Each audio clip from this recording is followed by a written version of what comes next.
All right, y'all. It's showtime according to StreamYard. So we're going to get going. The gut reaction after the Atlanta Falcons were just embarrassed. I wouldn't even say embarrassed by the Seattle Seahawks. They embarrassed themselves in front of the Seattle Seahawks. Let's bring in our Facebook groups real quick. Actually, I'm going to bring in Atlanta Falcons on SI, and I'm going to bring in X Scout Kennedy here. So we'll go to both of those, and we will get going here. And it looks like we're live. Welcome in, everybody. This is the gut reaction to the Atlanta Falcons versus Seattle Seahawks. At least I think that was the Atlanta Falcons. I'm pretty sure it was. Not sure if that was the Seattle Seahawks or not, because it didn't really matter who was going to be out there the way the Atlanta Falcons are playing this year. Gut reaction, that's what this is. This is usually a pretty emotional reaction and a time for all of us to vent. And, if this is your first time here, you'll realize that I get pretty emotional when I talk sports anyway. But this one, I had a couple of takeaways, a couple of scathing takeaways. And I guess what makes me the maddest is just the repetitive nature of the incompetence of this team. How are you that bad on special teams? I don't like to be hyperbolic. I really don't. And last year I said that was the worst coach defense at a high level I'd ever seen. And I still believe that. I really do. I don't watch everybody. Well, what about, the Carolina Panthers of 2009? I don't know. I don't watch them. Of the teams I've watched, this was the worst one I had seen last year. This is the worst special teams unit I've ever laid eyes on. And it's bad week to week to week. And it costs you games. Do you get blown out 37-9 because of special teams? Yes, you do. When one of your units it's always failing you, it sucks the energy out of the rest of the team. I played soccer when we had a really bad goalie. And we'd be dominating a game, dominating it. And then a mistake would be made, and after 50 minutes, we'd be down 1-0. After 60 minutes, we'd be down 4-0 because the rest of the team just kind of goes, ugh, here we go again. 6-6, this team's not good enough to not take advantage of dominating a first half. The Seattle Seahawks, after 29 minutes, had 66 yards against the Atlanta Falcons defense and 3 points. And then for some reason, they go into a one-man front, drop 10, prevent defense with a minute left. I have no idea what that was all about.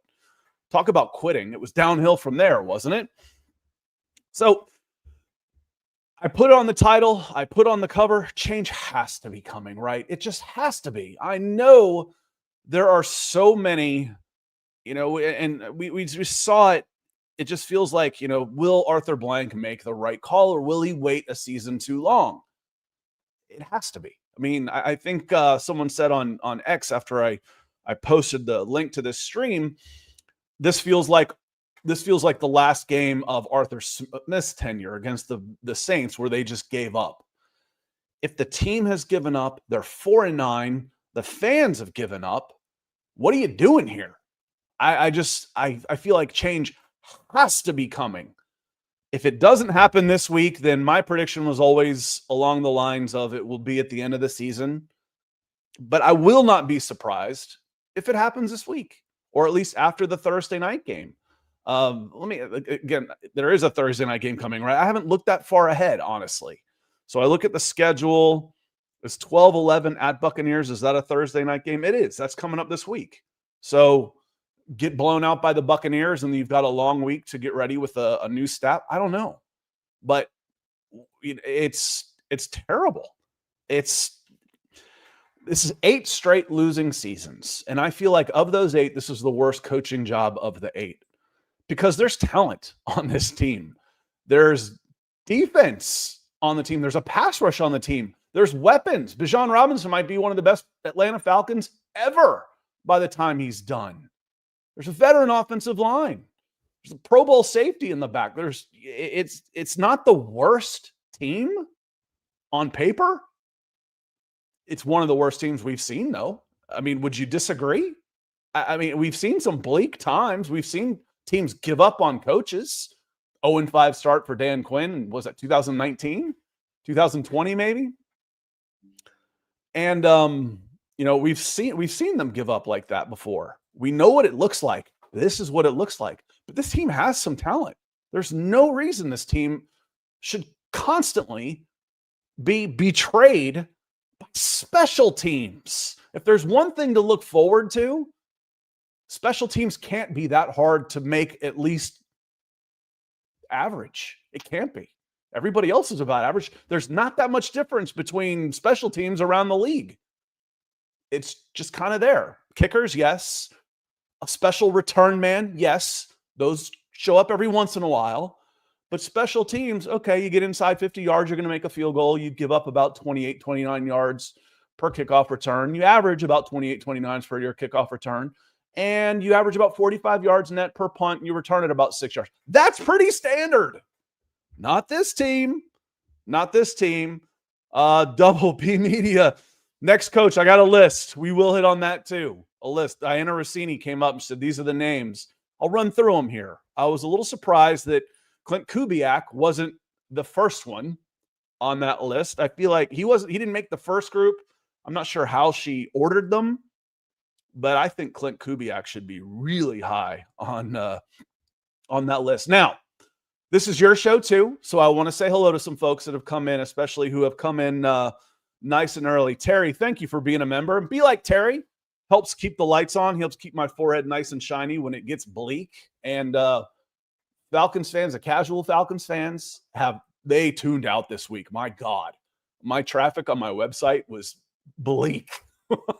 So y'all being members like this really, really helps. The diehards helps out a lot during the tough times. Guys like Terry. And Terry says, I forgot there are two halves and the same issues plague us. Yeah.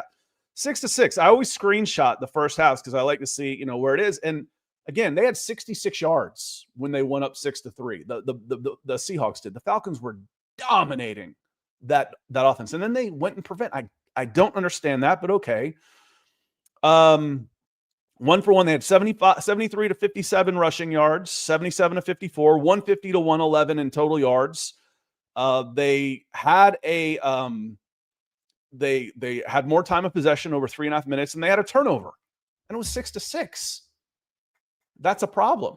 I mean, as I'm writing, I write the takeaways as they're happening because, and I had to make room for another special teams gaffe. The first field goal that Zane Gonzalez hits, almost blocked from his right side, the Falcons' right side of the protection. Almost blocked. I jumped. I was like, yeesh. The second one, blocked. Open up the third quarter.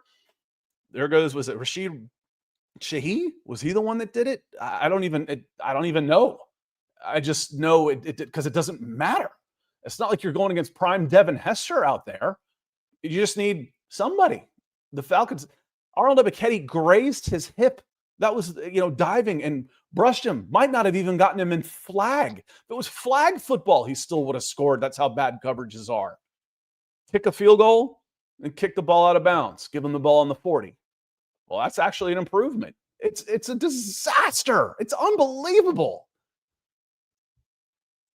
I wish I was making as much money as him to be that bad.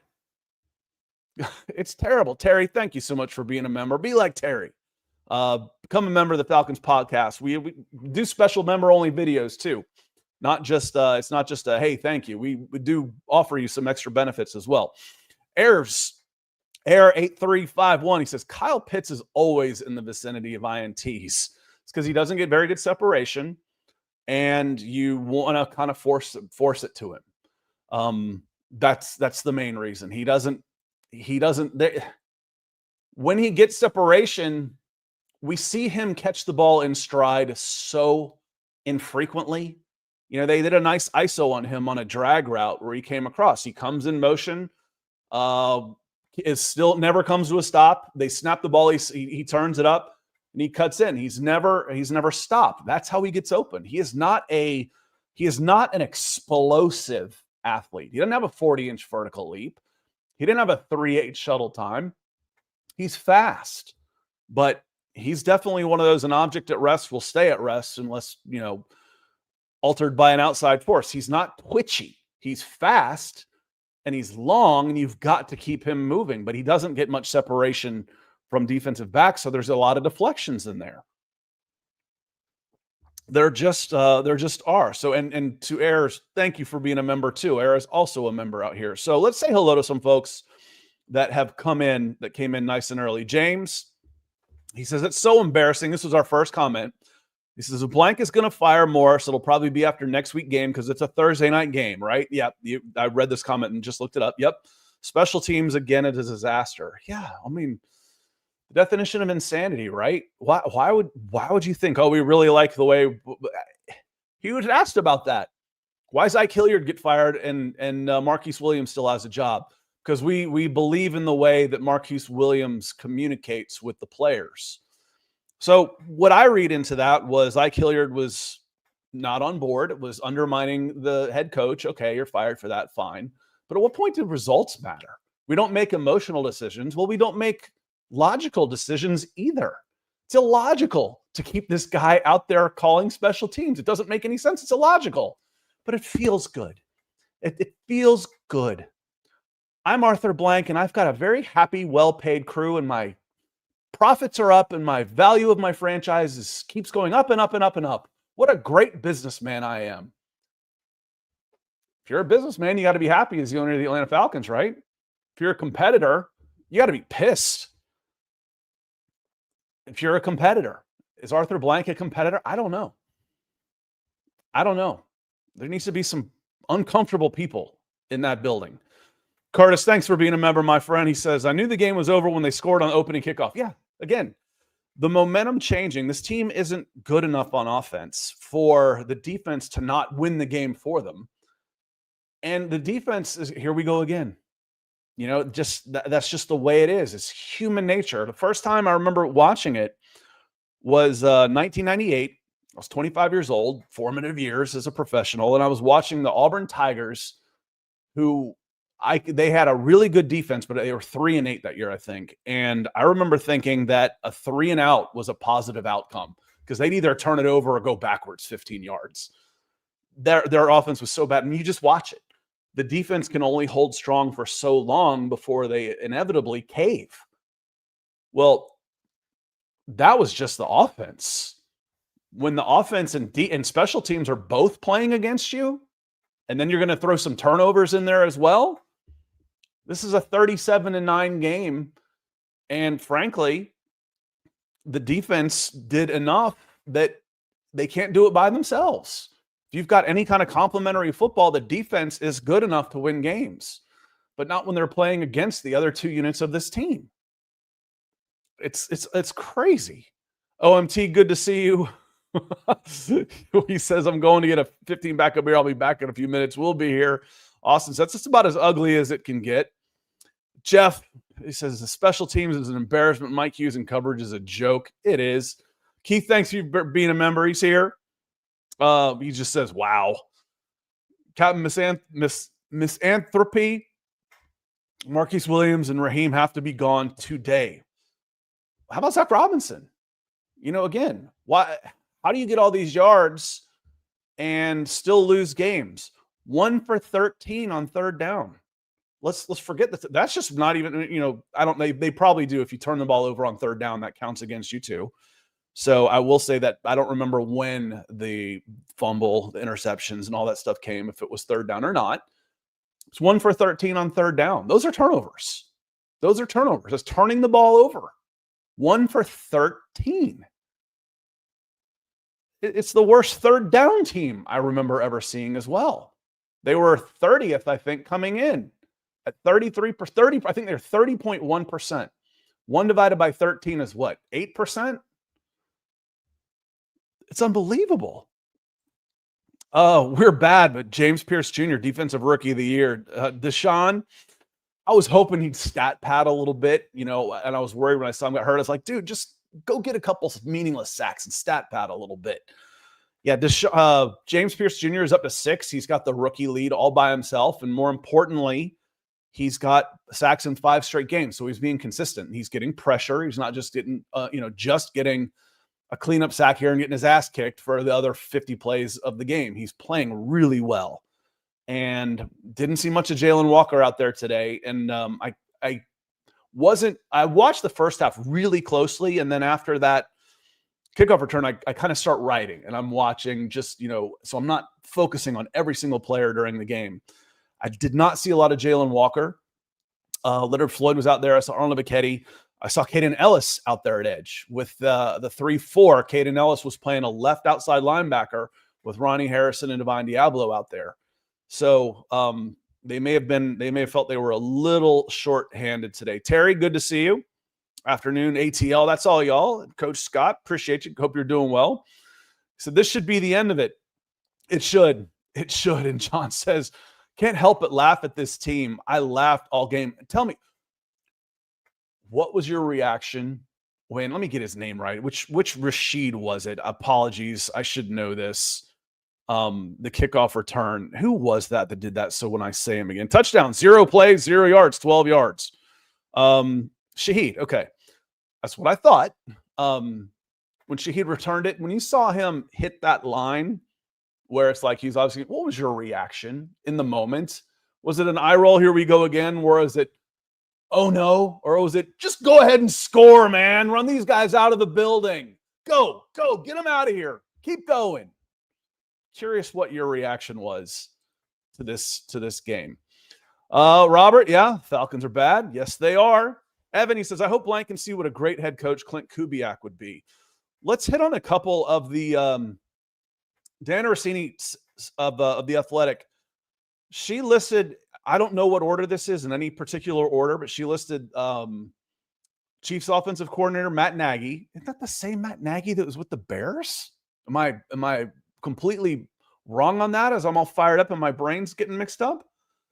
49ers DC, Robert Salah. Colts defensive coordinator Lou Anarumo. Broncos defensive coordinator and former Broncos head coach Vance Joseph. Dolphins defensive coordinator Anthony Weaver. Seahawks OC Clint Kubiak. Rams DC Chris Shula. Commanders offensive coordinator Cliff Kingsbury. Packers defensive coordinator Jeff Hafley. Bills offensive coordinator Joe Brady. And Jags defensive coordinator Anthony Campanile. Those were the assistants that they were talking about. Now, there's guys that are out of work right now or from the college ranks, et cetera, that you look up. But, out of that bunch, I want Kubiak. And again, Scott, I don't know everything about this at all. I'm looking at the high level. I'm seeing a guy who is 6'6", 280 pounds, jump through the gym. And I go, I want to know more about that guy as a scout. I want to know more about this guy. I see Clint Kubiak having a phenomenal offense with a flawed but talented quarterback and not a Superman like Aaron Rodgers in his prime or Josh Allen, but Sam Darnold, who has struggled in various places. I see balance. I know he calls the plays. It's his offense. That's what I see. So I'm interested. I want to know more. He's, for me, is the first guy I want to know more about, and I would be on there. So, but John says, are there any candidates from the college ranks? Probably. I don't know the college. I don't watch college football nearly as much as I used to. I used to always say as soon as they'd go to a playoff, I'd start watching when the playoffs start. When you don't take guys, when you take a team from a conference that didn't even play in its conference championship game, I start losing interest. And, they wonder why the championship games other than the SEC don't do as well. Well, there you go. you're tanking. So I don't know the college ranks nearly as well. It's just such a different game. I know philosophically speaking, I don't necessarily like the coaches from the power programs because they're just out talenting guys. Signetti at Indiana is very different. He's also, I don't know that he's going anywhere. He can obviously coach. The man can coach. But I don't know the college ranks nearly as much. Randy says, they make me sick. Go Dogs from Tifton. Dave Chappelle's voice. They stink. Good to see you. And, we can always, JLT coming in, he says, we can predict the outcome here. Got to find a way. Yeah, I have a feeling if he's asked about making changes at special teams, he won't be quite as smug. I kept this up and I put it on Twitter. So let me, this was last week. He was asked, I hit video file. Why aren't you playing? Upload video file, because it's on a different hard drive and it takes a second for that one to spin up. Video file, cuts. This was last week when Raheem Morris was asked, would you consider making a special teams change? Making a change with your coordinator, possibility. You love to get rid of people today, right? We don't make emotional decisions. We know that. We won't talk about those things. We never do that. That's not our code. That's not our ethics. That's not who we are. That's not what we are. It's not our decision. That's not what we do today. Okay, I understand. We're not going to make a change in a press conference right after that. It was a poor answer. It looks bad after the fact. I have a feeling he'll handle that a little bit better when he's asked today. We're all under the microscope. Nobody is safe when you're 4-9. We'll take it all into account. I may not be doing anything.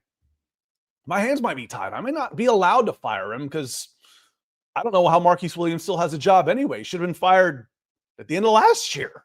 Still there. So I don't know why he still has a job. Raheem Morris might not be allowed to fire the guy, as far as I know, because it doesn't make any sense that he's there. We don't make emotional decisions. We don't make logical ones either. We make feels. We come in on our feels on that one.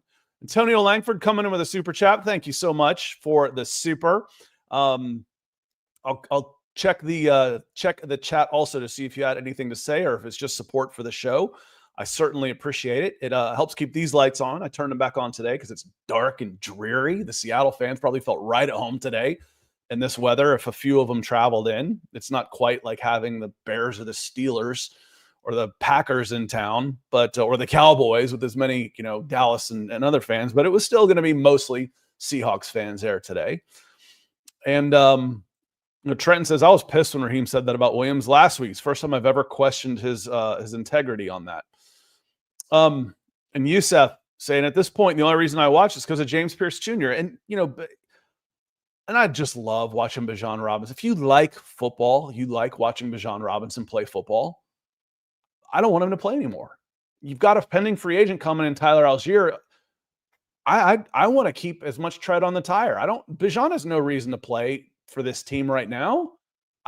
God forbid something happens to him.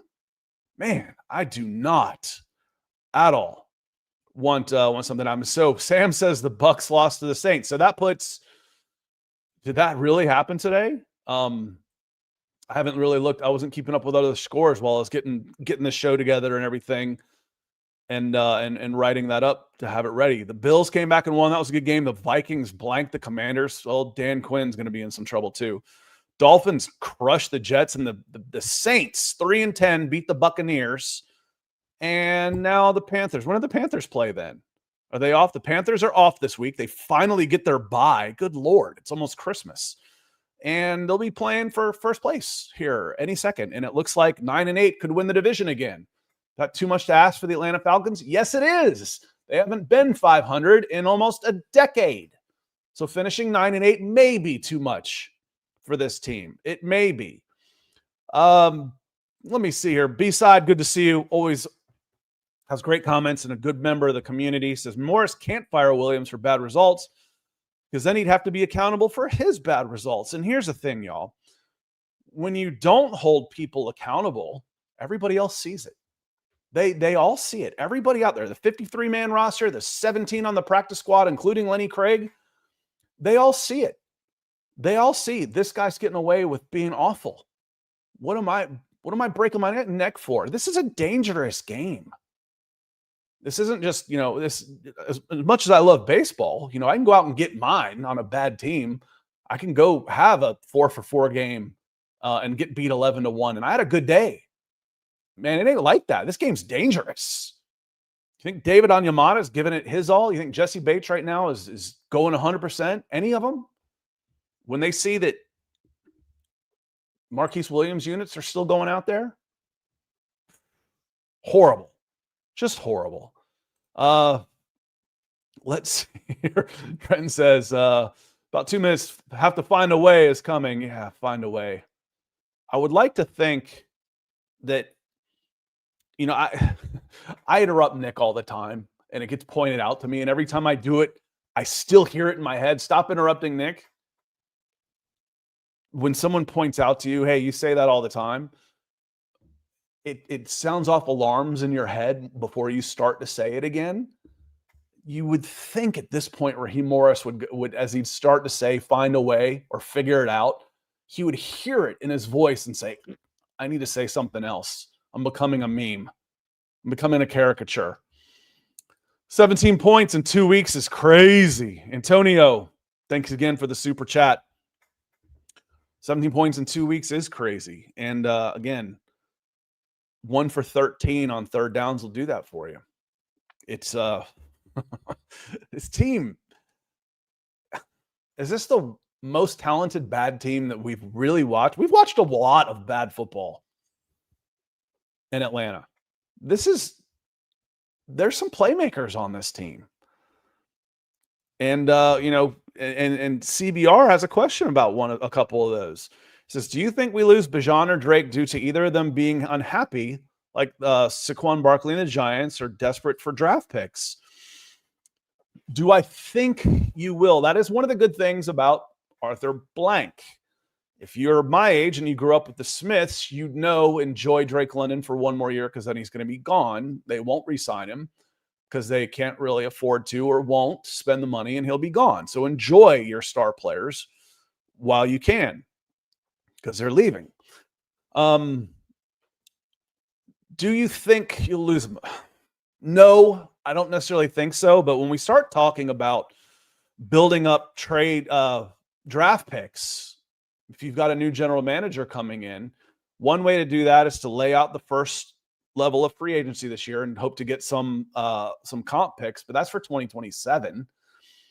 Which I know that sounds like 100 years away, but it's really only 2027 is what? We're in December now, 13 months away from 2027. So it's just right around the corner. Bijan would get good picks, but Christian McCaffrey went like that, and he went for a second, third, fourth, and fifth. They got 5 picks for him and not a first. That's the equivalent of a first as far as I'm concerned. But Drake would get more than that. And you have to know, can I re-sign these guys? I need to know and I need to be in touch with and I'm sure they are, the Falcons are. What's it going to take? When do we start talking these conversations? Because if I can't re-sign him, if he's going to ask for too much or he doesn't want to be there, then I need to move him. Then I absolutely need to move him. So those are the things. And if I'm always answering the phone, hey, yo, this is so-and-so from the Chargers. We want to offer you 3 first-round draft picks for Drake London. Okay, that might be an offer I can't refuse. I always need to listen.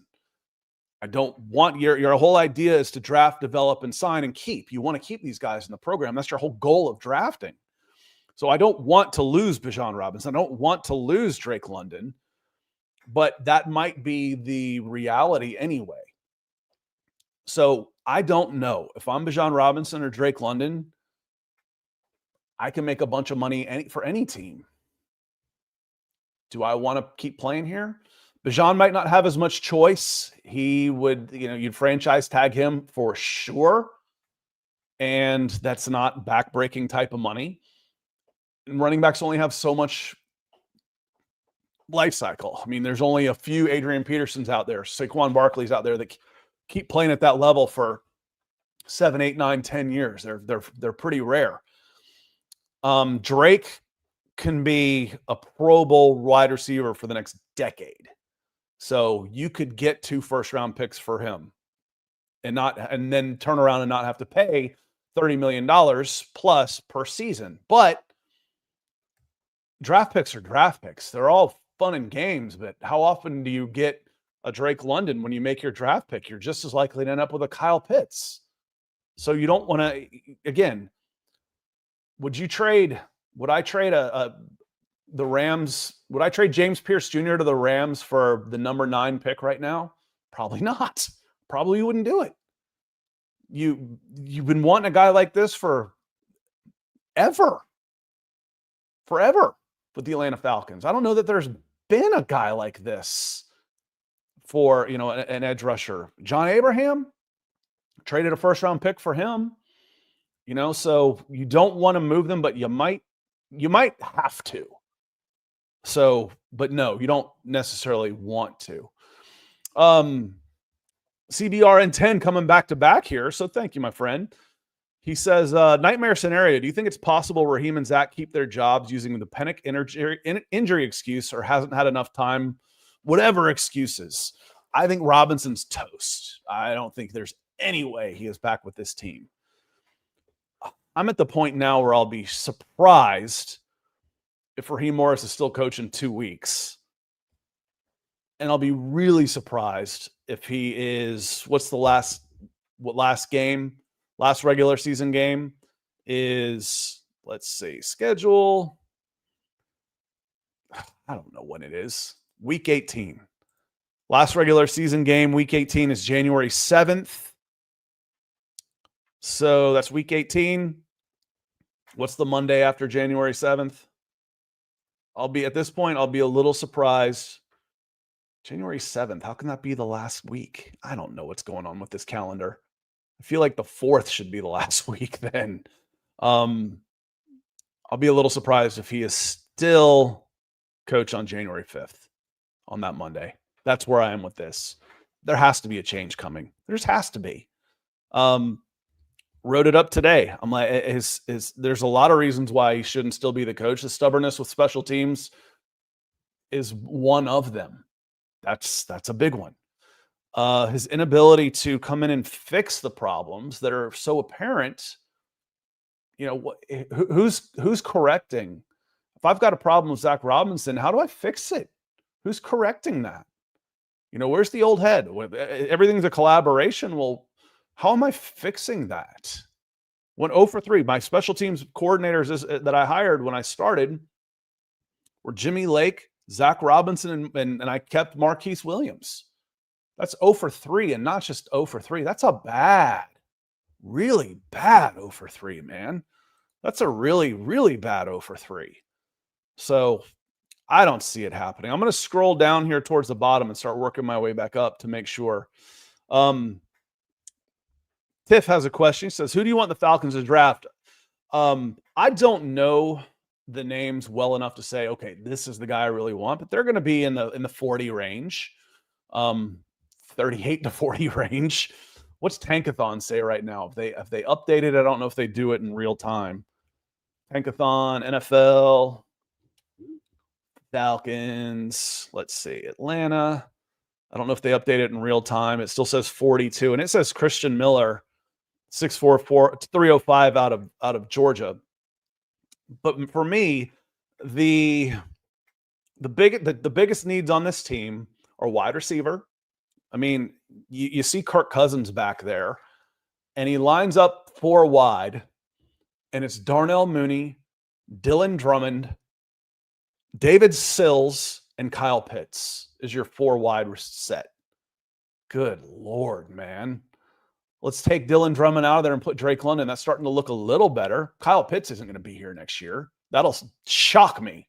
If Kyle Pitts is an Atlanta Falcon in 2026, I will be shocked. So Drake London, Noah Fant at tight end. I don't know. Let's throw in a name here of a just another guy who's making $7 million at tight end. If you want to go that direction, and you still have practice squad guys. David Sills is a practice squad guy. Dylan Drummond's a practice squad guy. Darnell Mooney's not going to be here next year either. You save $7 million by moving on from him. You think you want Darnell Mooney with an $18 million dead salary cap hit next year? No freaking way. He's gone too. So wide receiver 1. Cornerback for me is probably the second biggest priority on as far as a high draft pick goes. It's a more premium position.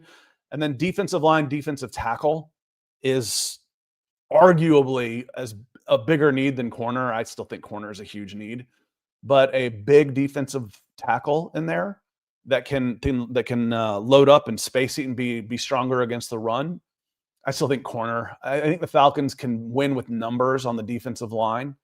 they don't have the numbers at cornerback. So for me, the two biggest needs are cornerback and wide receiver, and I want them both addressed in free agency too. I want a free agent corner and I want a free agent wide receiver, unless a new guy comes in and says we're going to sit out and try and play the comp pick game when we lose Tyler Algier, possibly Caden Ellis, because linebacker is a big need too. Leonard Floyd, David Onyemata, Kyle Pitts. Those are all guys that are free agents after this year. So always, to look at.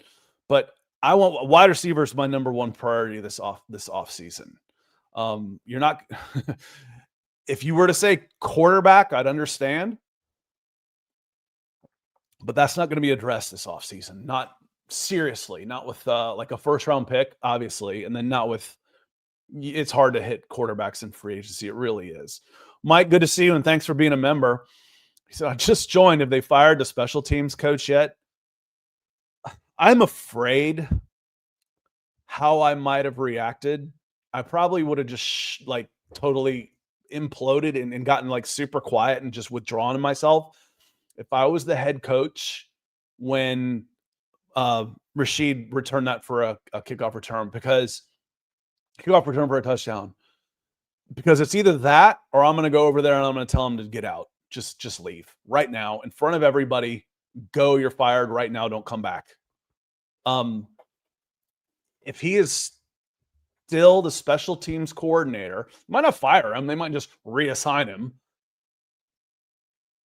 If he is still the special teams coordinator on Tuesday, something is seriously messed up. This goes way beyond, again, like, is there a nepotism factor in here that we don't know about? What is going on? Because this is arguably the worst special teams unit I've watched in the NFL. And the Falcons could, just like I always said, they always had running backs growing up. The Falcons were bad, but William Andrews and Gerald Riggs, this carried us through the 90s. Those are fantastic. Those are all pro Hall of Fame guys if they're playing for the Giants, the 49ers, or Cowboys. We at least had those guys. Had kickers, Matt Bryant, Morton Anderson, years and years and years. Had good special teams return men. I mean, obviously Prime was here. Devin Hester had a cup of coffee here. And in coverage units, it's supposed to be a fluke, really, when somebody returns a kick for a touchdown. That happens once every few seasons. Back-to-back weeks? Are you joking? It's awful. It's just awful. NFL teams are required to spend on players. Yeah, they have to hit a salary. There's a cap and a floor. So you can do that as well. For sure. Let me see. Jalen Walker is a bus, West Coast 6543. You're probably not going to last in here that long. West Coast, we don't mind the discussion on here, but if you're just here to, talk trash, and we're not interested, but Jalen Walker is a bust and you gave your first round pick to the Rams. Well, the pick they use from the Rams is James Pierce Jr., and he's got a legit chance of being defensive rookie of the year. And Jalen Walker is hardly a bust. Anybody feel like Jalen Walker is a bust in here? You want to say Kyle Pitts, we can have that argument. You want to say Michael Penix, we can make that argument. But Jalen Walker has been playing really well. Now he's second in the NFL in sacks because James Pierce Jr. just took the lead. Gave your first round pick to the Rams for a defensive rookie of the year. That sounds okay to me. I'll give away. I'll do that every year. Be pretty happy. Maurice, good to see you. Marquise Williams get promoted to head coach because we like the way he talks to players. Isn't that unbelievable? Isn't that unbelievable? Why did Ike Hilliard get fired and Marquise Williams not? How is he still employed? Because the communication aspect. And again, what that says to me, and I'll repeat this, is Ike Hilliard lost his temper and was undermining the head coach, understandably. I mean, you can't undermine the head coach, and you're supposed to bitch up, not down. So you don't talk to the players about your problems. You bitch up the chain of command. Learned that from Saving Private Ryan, right? That it's understandable if Ike Hilliard's undermining the head coach and the head coach fires him. Okay, whether he's right or not, it doesn't matter. I've had those discussions in the corporate world where I don't last very well either. It's like, but you're right, Scott. You got to push this. I'm like, it doesn't matter if I'm right. If the guy who's in charge disagrees, it doesn't matter if I'm right. Got to do what the guy writing the check wants. He's got the job. He's writing the check. He's giving the grade. Doesn't matter what I think. Got to play ball. Not if you can afford to get fired, and I could rather be somewhere else. You get the impression from Ray McLeod that he's kind of enjoying what's going on after he got cut for probably dissent. Also, I guess that's a good soccer term for it. You get a yellow card for dissent. That means, yelling at the referee. Got a yellow card for dissent. That but we're talking about why is Marquise. We have a lot of faith in what Marquise does and the way he communicates to the players. Holy cow.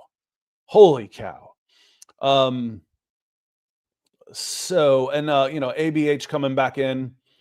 He says, definitely not a bust. Both good players, not worth the capital you gave away, but respectively, Amenawari is Defensive Rookie of the Year. I haven't watched. I looked him up because I know when we were talking safeties, he was a guy that we would trade back for, and he's a freak as far as the testing, the size, speed, and everything. So haven't watched anymore. But the sack numbers, if you want to go interceptions, Xavier Watts is probably leading the league in interceptions for rookies, so he's going to be in there. And then you've got 1 and 2 in sacks in Atlanta. So. But, again, but both good players, but not worth the capital you gave away. I disagree. Again, I disagree.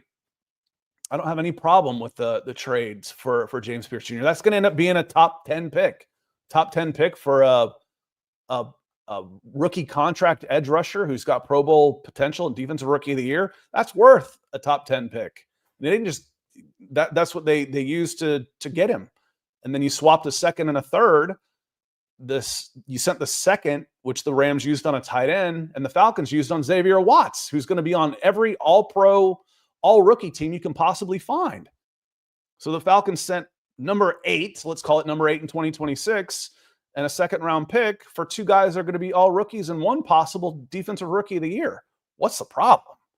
Yeah, I got no problem with how that trade turned out. I didn't have a huge problem when it happened either. You better hit. That's the thing. And you better hope you don't need a quarterback. But hell, I don't see a quarterback in this damn draft anyway. Mike, and Mike brings us up. He says, can't have a winning season. Now what? Yeah, you're 4-9. That is cements it. It cements it. That's the 8th straight losing season, 8th straight without playoffs. And frankly, as far as the job the coaching staff did, this is probably 8th.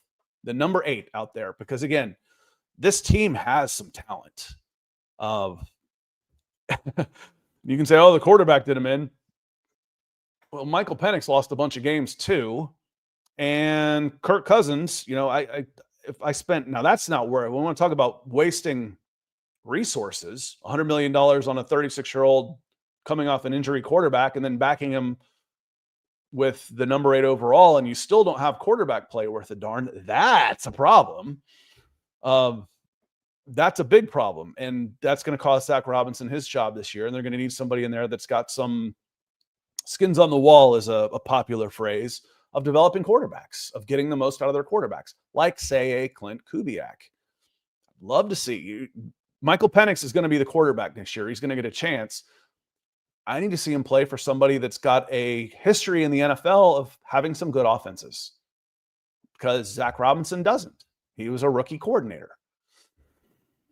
So now what? Now we watch James Pierce Jr. and Jalen Walker duel it out for rookie, trying to get Rookie of the Year, and they may end up splitting the vote and Amenawari gets it. Might happen.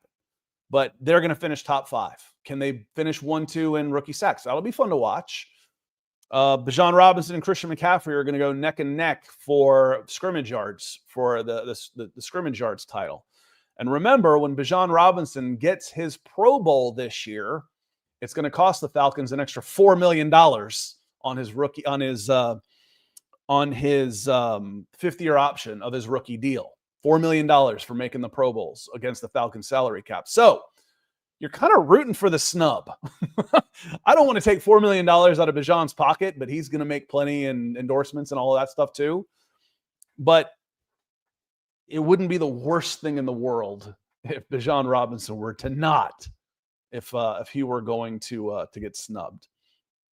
Talking about the Carson S. Is he the linebacker? I knew there's a linebacker that was doing it well too. And as far as locked up, I don't know that anybody has it locked up. Is that Carson Schweisinger? I remember his last name because do y'all remember was it Corey Schleisinger, the fullback for Nebraska on that 95 team? Do y'all remember him? Going way back here. Halsey says the Falcons, the quarterback injuries really make it clear the Falcons need to prioritize quarterback. They're going to have to get another quarterback in, but they're not going to be able to spend high on it. They don't have a first round pick, and they're not going to have free agency money to do it. They'll have a number 8 pick on the roster, and they'll have a $35 million dead cap hit from another quarterback. They've spent. Now they got to pray that it works out with Michael Penix next year for sure. Fernando Mendoza. I haven't watched a ton of those guys yet. As far as it goes, I haven't watched a ton of college football. I just haven't. Let's see. West Coast Bijan is wasting his talent. He won't ever win anything with the Falcons. Yeah, that's not a huge stretch since the Falcons haven't won anything, period. Falcons can't wait 10 years to find a quarterback because the roster needs LOL. I'm not sure what you're laughing at. I'm wondering how you expect the Falcons to go after a quarterback next year. Who's going to be available that they can really go after in free agency? They don't have a first-round draft pick. So how does that happen, LOL? I don't know. LOL. Mike, good to see you again, Mike.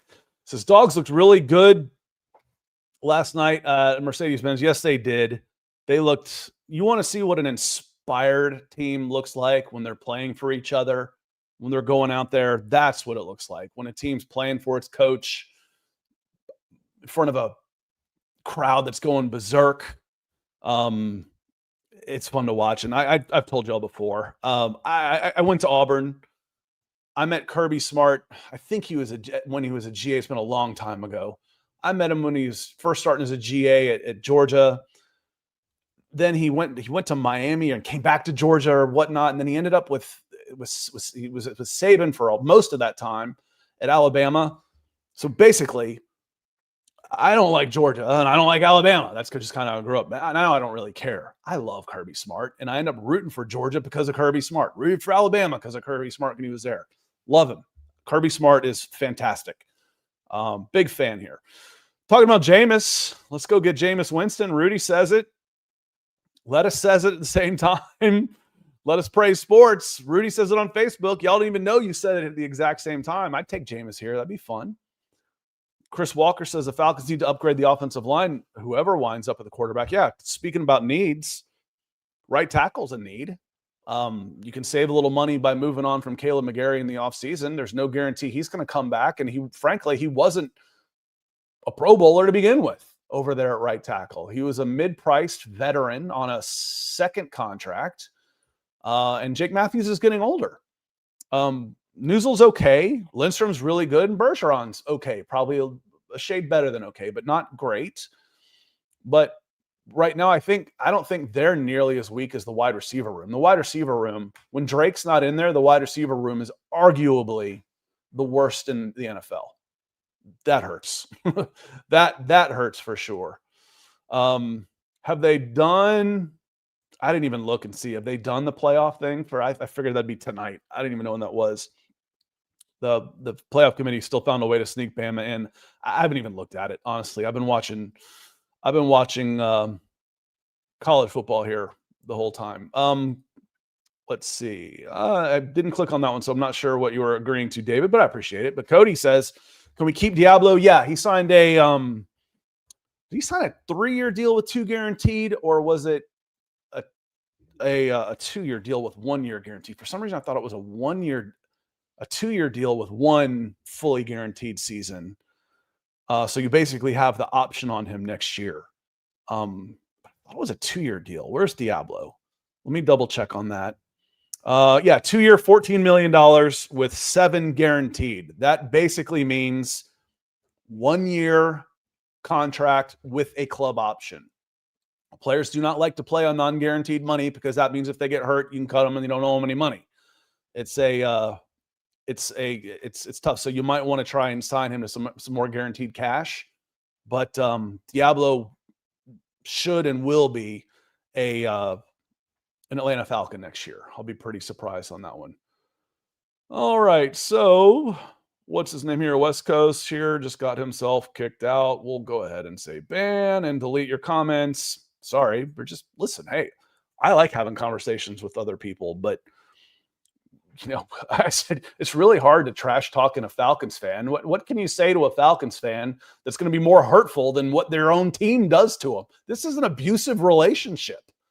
Oh yeah, you guys suck. Yeah, we know. Oh, you really, that was really stupid doing it. Yeah, we know. Man, your special teams coach is a moron. Yeah, we know. We know. It's okay. So what are you going to say to a Falcons fan? For goodness sakes. Anthony says the offense is just chopped up and injured. Yes and no. They had the big injury with Caleb McGarry to start. And if you were a Darnell Mooney apologist, you might say, well, he started the season injured too, but they weren't that good. I don't blame injuries for how bad. 1 for 13 on third downs.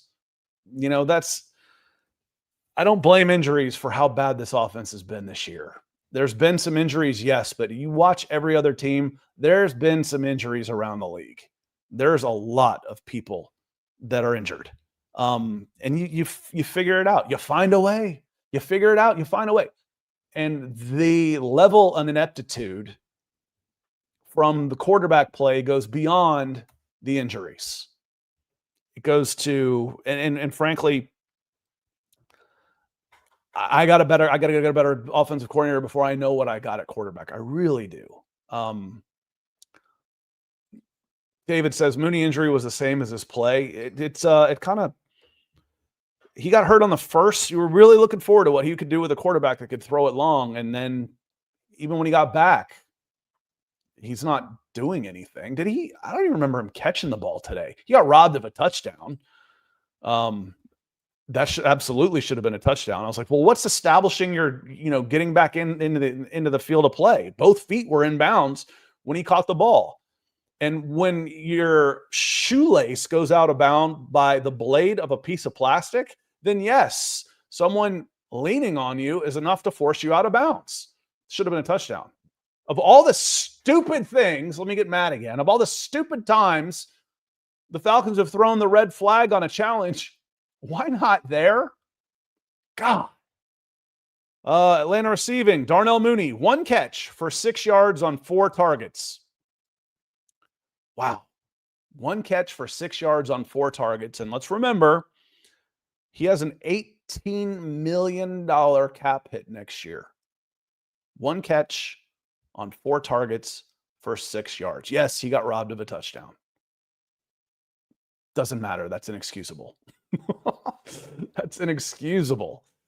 We look at the targets here. Kyle Pitts had 10. Okay, that's good. Dylan Drummond, who just got elevated and has been on the practice squad. He was second on the team with 5. David Sills, 0 catches on 4 targets. Well, he only had about 10 catches in his career coming into the season. He's been a career practice squad guy. It's bad. It's really bad. So, y'all, we're running at 54 minutes. I'm just about to get out of here. Just another reminder on YouTube, be a member. It helps out a lot. Again, there's times where this business ebbs and flows, and having a membership like that, it helps out. And I do try and provide value with hot takes during the week and members only videos on that. So give it a thought, give it a shot. If you don't like it, cancel. But give it a try on YouTube. It's in the description.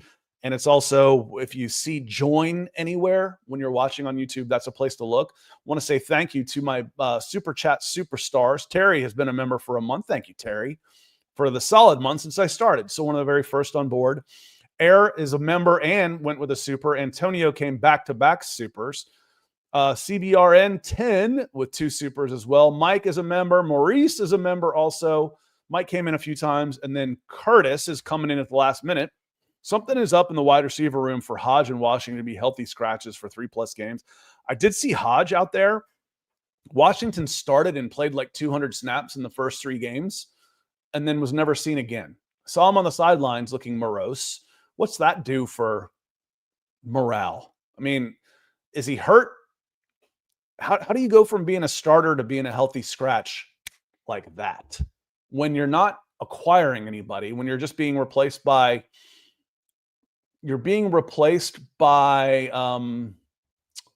other practice squad guys? You go from wide receiver 2 to wide receiver X, you're out. I mean, frankly, I don't think he was very good. I understand. What I don't understand is why they thought he was good enough to be a starter to begin with. There's all kinds of things going on, Curtis, that don't make sense. I've said it a few times today, mocking Raheem Morris. We don't make emotional decisions. They don't make logical ones either. We know that. We know that. That's been going on for years. And every time the Falcons try and step outside of the box and do something different, it blows up in their faces. Defense, running game, special teams. Win.